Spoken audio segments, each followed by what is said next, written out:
Welcome to Just Wanna Quilt, a research podcast coming out of Tulane University Law School, where we explore all kinds of things, stories about quilting, tools, field trips, maybe some famous quilters stop by, and of course a little bit of copyright thrown in just for fun. I'm Elizabeth Townsend Guard, I'm a law professor, and I just want to quilt.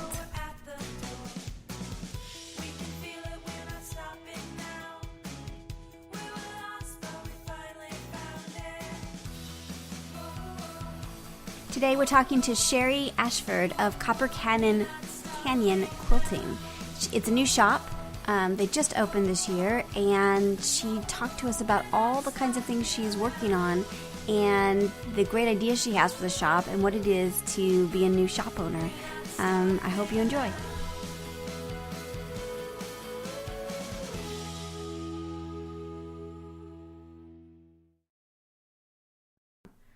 All right, can you just quickly say hi?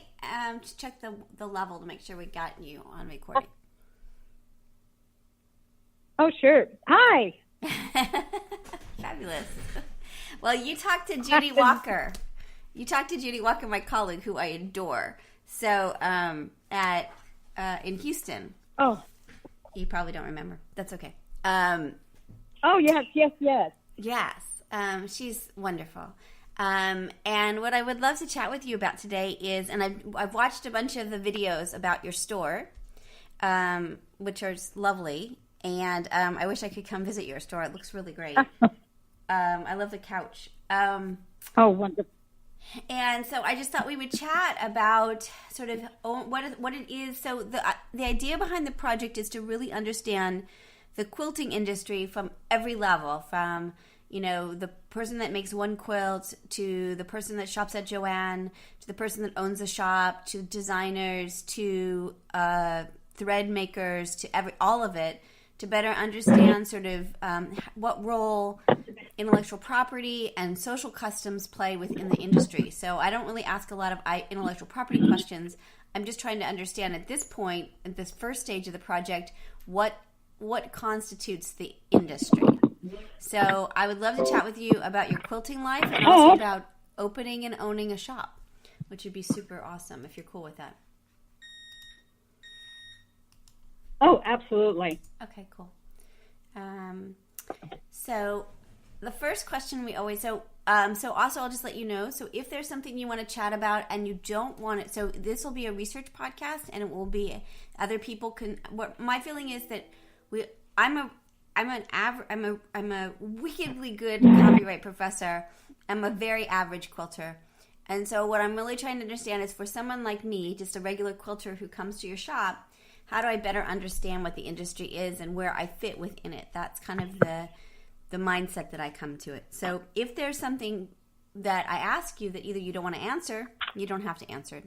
Second, if there's something you want to answer, but you'd rather not have it out there, just let me know. And then either before or after the interview, and we won't make that public. And I'm not a hard-hitting journalist. Oh, absolutely. So this is just a conversation. I'm not, you'll see, it's not scary. It's really dumb. I mean, it's good, it's fun, but it's not, what you call, it's not 60 Minutes, is all I'm saying. So, okay. So the first question we always begin with is, what is your first memory of someone sewing or quilting? Well, my first memory of quilting actually is one of my girlfriends, and she was a long arm quilter, and we were just hanging out, and I just could not believe how beautiful the quilt was. And then, and she'd been quilting forever. So the conversation rolled around to, okay, so we got to learn. And we do this Monday night thing. We always called it family night. So we pulled her into family night, and she taught us all how to quilt. So that turned into a Monday night thing. And we actually went with the whole tradition side of quilting, of passing on traditions through quilting. So the very first quilt I made was a giant Christmas quilt. I couldn't have tackled anything harder in all my life. It took 2 years, but we incorporated all of our Christmas traditions. And my daughter and my niece joined us, and we ended up making 5 of those quilts for the family. And let me tell you, we did applique and paper piecing and regular piecing, and honestly, I was hooked. And that was probably 30 years ago. That's really cool. And it was so funny because I work in the computer industry for Verizon. Uh-huh. And on the night of 2000, the year 2000, when they thought the whole world was going to crash, I set, because I had to work all night long, and I set up all 5 of those quilts, and we started piecing them over the 2000 debacle. It was great. I got them all done because nothing happened. That's really great. That's really great. That's amazing. So 30 years later, you own a shop, right? Do you have a shop? Yes. 30 years later, dear Gussie, I own a shop. All right. So what happened? You got hooked, and then you really got hooked. So what happened in that intervening 30 years? Yes. Did you just keep quilting? Say again? What happened over that intervening 30 years? Did you keep quilting, or sort of how did you get to owning a shop? Well, over that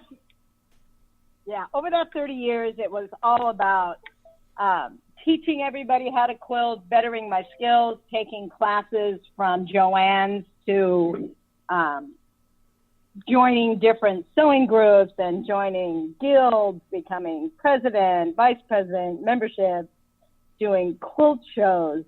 I mean, all the way to doing a national quilt show in Phoenix.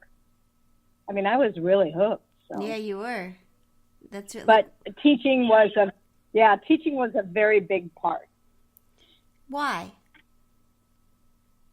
And, well, actually what happened with the whole owning a quilt shop is once I retired from Verizon, I spent a year of doing nothing and then said, okay, that's boring. And so I went to work for a small quilt shop, which is out in the middle of the desert out here. And have worked there for probably 3-4 years. But then she decided to retire. And it was that quilt shop where you went not only to buy fabric, but you went there to mix up with people and to see people you haven't seen in a while and, just chat and laugh and share ideas. It was just one of those, what I call the corner, I don't know, like the old hardware shop where you just go in there and sit around, play checkers, and just enjoy everybody. Yeah. So when she retired, I was like, I've got to keep this going. We can't let this quilt shop not be around. So I bought her out and moved it into town because we're in the middle of nowhere. And it just is it's going so well, I'm almost afraid to say that out loud. Yeah. And when did you open? We opened on August 23rd, but the whole thing really got kicked off the 1st of September. Amazing. So what is it so like? So we're not that old. What? You're not that old. I know you're just beginning. So you have all of so tell me, I want to know sort of what are the components of running a quilting business? What do people not like give us a little behind the scenes of how should we understand what a shop is, I guess? Well, I'll tell you, I'm used to hard work, but holy cow. You have to constantly have that hook. You have to constantly update your classes, update your teachers. The paperwork is outrageous, but manageable. You fortunately, I was a project manager for Verizon. And, I was an international project lead because this is one gigantic project that has so many silos or pockets. I mean, because you have to keep that fabric moving. You have your constant, your blenders that you have to constantly inventory. But you've always got to have that edge. What am I telling them? I just got this. You got to know your clientele too, like in my neck of the woods, we are a massive resort town. So we're winter visitor heavy, but I also have clients from Yuma and Quartzsite, Laughlin, Bullhead, Mojave Valley. So I have this big network of locals.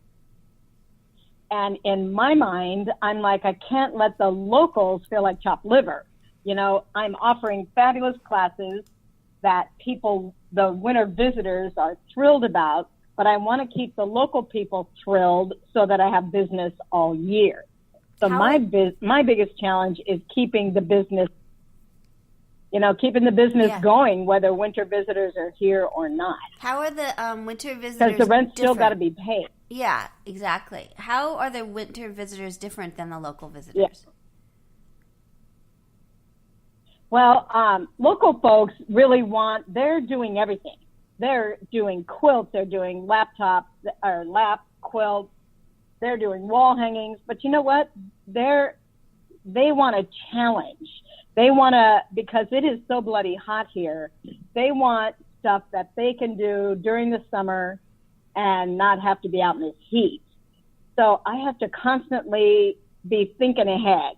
What kits am I going to offer? What classes am I going to offer that they can take and go? Local people want bigger projects, more complex.